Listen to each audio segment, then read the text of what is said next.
How to Escape a Kidnapping. For Kids. By My Lost and Found. Read by My Lost and Found. Chapter 4. Lesson 4. Lying. Summary. Not everyone understands this life. So what do you do when suspicion is rising? Lie. Izuku is a bad liar, which is a problem when you don't want your mom to worry about getting kidnapped on the regular. Little 6-year-old Izuku creaks open the front door as quietly as he can, slipping in and closing it with a small click. He pauses, listening for any indication he's been heard, before letting out a relieved breath. This was the latest he's ever been coming home from school, a whole hour and a half. It had taken so long to walk home after the stupid kidnappers had tried to drive him and Hitoshi out of the city in a moving van. That was bad enough, but why did it have to be filled to the brim with pre-Quirk Furbies? Izuku didn't even know that many existed, let alone were in the same place. He was going to have nightmares about waking up to glowing eyes and the layered voices chanting his welcome in some ancient foreign language. Hitoshi had taken one with him. After all that, he was a little sweaty and he was tired, making his brain a little mushy. And now, he had to sneak into his room so his mom wouldn't notice he didn't come home when he was supposed to. To his 6-year-old, exhaustion-plagued mind, he could see no flaws in this plan. Fumbling off his outside shoes and slipping on his house slippers, Izuku shuffles out of the little entryway and into the living room, and there's his mom, sitting on the couch. She's staring at her phone in her hand, clearly worried and debating something in her head. Well, she was doing that until Izuku let out a little startled gasp at his perfect plan being foiled. And then she was whipping her head up to stare at Izuku. Tears almost immediately gathered in her eyes, pushing off the couch to come wrap Izuku in a tight hug. "Where have you been? I've been so worried. I was about to call the police." Oh, no. How is he going to get out of this? Of course his mom noticed he was super late coming home. This was really bad. She couldn't know about the kidnappings or else she'd worry, and Izuku couldn't do that to her. It was time to lie. His jello brain worked as fast as it could to run through plausible explanations. He'd gotten hurt and it took him a while to get home? No, that'd make her worry more. He'd gotten distracted by a hero fight? Except any hero fight that lasted that long would be all over the news, and given he was making this up, that would be a dead giveaway. Come on, Izuku, think. He really should have had a backup excuse before he even set foot in the apartment. Could he blame the cursed Furbies? No, that... Oh, wait! He's got it! "I'm sorry, Mama. I was looking for flowers in the woods. Mother's Day is next week, and I wanted to find something nice for you.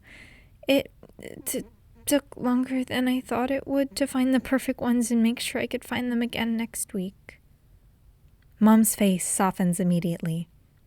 "Oh, honey, that's incredibly sweet of you, but it's not safe for you to wander around on your own. Something could happen. There are a lot of bad people out there. Next time, just ask me to take you. I'd rather you be safe than it be a surprise." Izuku tries not to let his relief show on his face, instead leaning into his mom's awaiting hug. There is a warmth in the hug that only comes from his mother. Warmth and the clean scent of a fresh breeze just blown down from the highest mountain. He worried her. Even if she didn't find out about the kidnappings, she was still worried about him. He had to do better. Learn more to make sure he got home as quickly and safely as possible. He'd always have a cover story prepped, so she never had to worry long, even if he did come home late. Oh, and he'd also have to actually go find some flowers for his mom. But that, he didn't mind. Hitoshi looked at the Furby in his arms with a Cheshire smile. Now all he had to do was learn to sew and he'd have his own longified creature. His smile grew wider. The door to the group home creaked, like always. He was back a few hours after school ended, so there was only one person in the living room. Kuroki was the oldest in the home at 17. She was the responsible one, not exactly looking after the younger kids, but definitely looking out for them. His foster sister looked up from her phone towards him. "Dinner will be an hour later than usual. Miss Mizushima called. Her boss is making her stay longer." Hitoshi just nods as he walks by her and towards the stairs. Kuroki didn't mind him talking, but without double-checking Mr. Mizushima wasn't there, he didn't want to risk it. Plus, he has his Furby to look after. He thinks he'll name him Thursday. By age 9, Izuku spent most of his weekends at the local library, soaking up all the knowledge he could get. It was quiet and warm and full of more books than he could ever read. Plus, the librarian was actually nice to him. She was from an older generation where, apparently, being quirkless was more common. She'd said she used to have quite a few quirkless friends, but they had to go away as the years passed. Izuku was pretty sure she meant they died.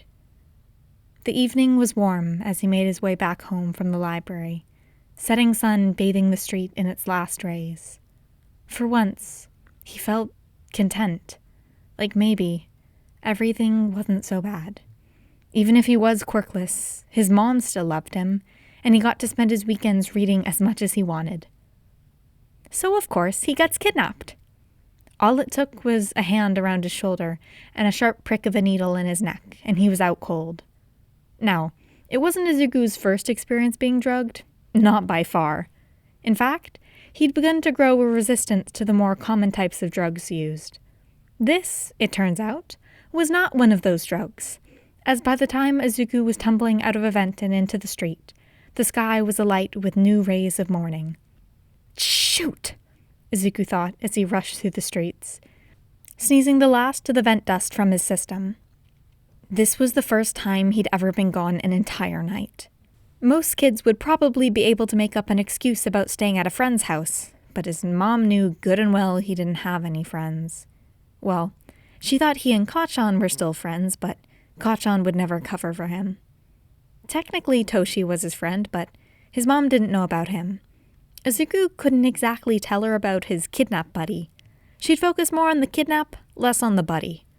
But if he didn't think of a good reason he was out all night, she might learn about things anyway.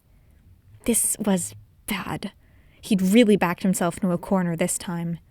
If worst came to worst, he could say he spotted an underground hero on his way back from the library, followed them, and got lost. Eraserhead had been spotted in the area a few days ago, so he should work. The problem with that plan is his mom might ground him from going to the library alone for a while. Stupid kidnappers. The metal fire escape was cold under his fingers as he grabbed its rungs. It made barely a groan as he made his way up to his bedroom window. It was unlocked for situations just like this, so he slipped inside with ease. By now, the sun was up, and it was the time Izuku would normally go eat breakfast. So with shaking hands, he changed into fresh clothes, slipped off his shoes, and made his way into the kitchen. When he sees a familiar head of green hair, he braces himself for her frantic worry. But instead, he's met with a bleary stare and a steaming cup of tea being slowly drained. His mom looks up at him and blinks, long and slow, before recognition lights in her eyes. "Good morning, Izuku. Sleep well?" she asks, voice dripping with exhaustion. Izuku splutters. "Yeah. There was an emergency at work, so I only got home a few hours ago. I hope you got to sleep at a reasonable time." Izuku blinked in bewilderment. His mom didn't check on him last night? But his mom checks on him every night. She liked to peek in his room before she went to bed to make sure he was okay. But she'd had to stay late at work. Had he really gotten off that easy? His luck was never this good. But he wasn't about to look a gift horse in the mouth, so he continued the facade. "Don't worry, Mama. I did." She smiled at him warmly, before gesturing to the breakfast warm and ready on the table. Hitoshi was used to being hungry. He'd been with his current fosters for nearly a year, and they'd progressed from occasionally not feeding him for a day to regularly not feeding him for multiple days. Well, he still got school lunches, but he knew from health class that people needed 3 meals a day. He was definitely not getting 3 meals a day, and his stomach let him know. Since it's kind of hard to get a job as a 9-year-old, Hitoshi had resorted to other means of getting money for food. Mainly wandering the streets and looking for loose change, maybe raiding a fountain if he was lucky. At least it wasn't too cold this evening, wandering the streets on the long way back from school. He's almost home when he sees it. Laying in the middle of the sidewalk is a 10,000 yen bill. A bill that is very clearly attached to a fishing line leading into an alley. Hitoshi narrows his eyes and weighs his options. Best case scenario, he walks out of here 10,000 yen richer. Worst case scenario, he gets kidnapped. By the time he's finished running the numbers, he's already leaping for the bill. Yet, just as he's about to grab it, it's tugged a little ways out of reach. Hitoshi doesn't hesitate as he chases the bill into the back alley. Bad news, Hitoshi doesn't get the money. Good news, you can't be hungry if you're unconscious. But, as Hitoshi finds out when he comes to a few hours later, bad news part 2, these guys are surprisingly competent for people who use cartoon tricks to lure in victims. By the time Hitoshi is running through back alleys at a breakneck speed, the sun has just risen above the horizon. When he makes it back to the group home, breakfast is just being settled on the kitchen table. He freezes under his foster mom's stare. She must have noticed he didn't come home last night, right? Will she say something? After a few seconds, she continues on like normal, stating that he was welcome to join them for breakfast today before heading off to school. Part of Hitoshi wants to decipher what that look could have meant, but the larger part needs to eat something. So he sits down without so much as another thought on the matter. And their quirk can be really dangerous because black holes have such intense gravitational forces that anything inside undergoes spaghettification, but they've got enough control to suck up bits of debris that are on top of someone without any person's spaghetti. Izuku rambled to his mom. He could tell she wasn't paying attention all the way, but she looked at him with a warm smile as they ate dinner. She used to tune out his rants because they were really simple stuff about heroes that could be repetitive to listen to on repeat. But lately, 12-year-old Izuku's mutters were instead too complicated to understand. He tried to keep them simpler for her, but he's pretty sure she checked out when he was talking about his theory for how Ryukyu's transformation adheres to the laws of conservation of mass. He was about to move on to another tangent when he felt his phone buzz in his pocket, and he went quiet. 4 short buzzes. The alert patterns for their trackers had 3 different patterns as of now, which went by letters in Morse code. 3 long ones, O, was for, okay, but come pick me up. 2 short than 1 long, U, was urgent, come as soon as you can. 4 short buzzes, H, was for, help, I am going to fucking die. Hitoshi had never sent H before. He needs to leave. Now. Problem was, his mom was already looking at him strangely. Honey, are you okay? You look worried. Okay, how to get out of this. What lie can he tell his mom to get him outside as soon as possible for as long as possible without worrying her? If he needs to, he'll just run out the door. Hitoshi must be in really bad trouble, but he'd prefer not to blow up his home life with unnecessary worry. I just remembered I have a school project due tomorrow and I'm not done, he blurts out. Oh, do you need to take dinner to your room? Izuku shakes his head. It needs to be researched from books only, so I have to head to the library. It should only take a couple of hours. He's already stood up by the time he's finished talking, heading for his room to pack his extra tools. It's quite late, honey. Do you really need to go? It's worth a lot, Izuku calls from the other room, school bag filling up with everything he might need. I promise I'll be fine. It's not dark yet, and I can call you to come walk me back when I finish. His shoes are slipped on with ease. His hand is on the door handle, but his eyes are locked on his mother's worried face. "Please, Mom." She sighs. "My little boy is such a hard worker. Call me when you get there and when you're about to leave." Erlieve's smile unfurls on his face. "I will.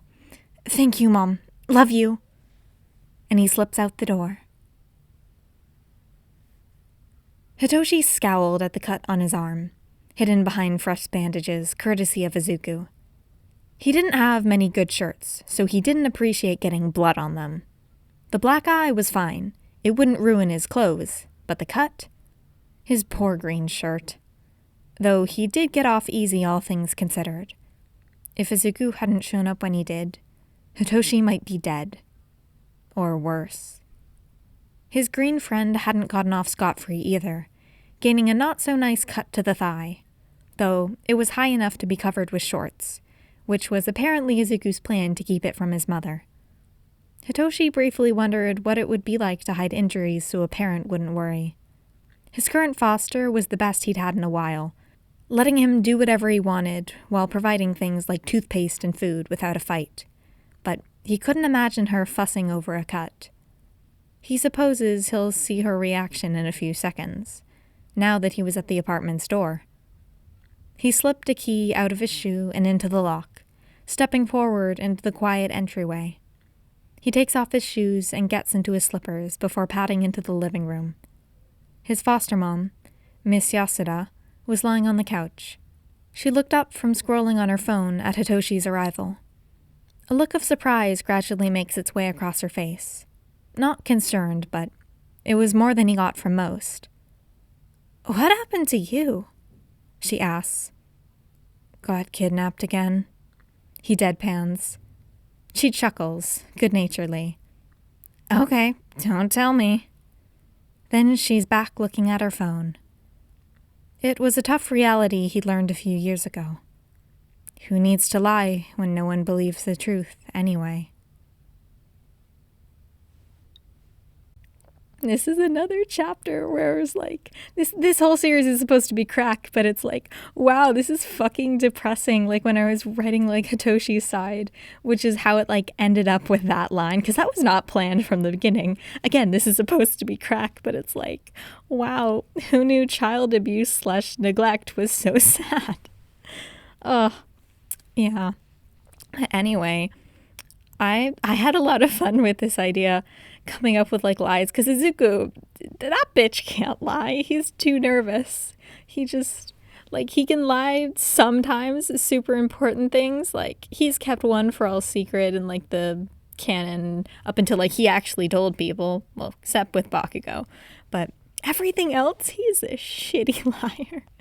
But, you know, kidnapping, this AU, he's gotten better at it. Still not the best, but, you know. But yeah, it was actually hard to come up with these situations, so I hope you guys enjoyed them, because I will see you next time. So, goodbye!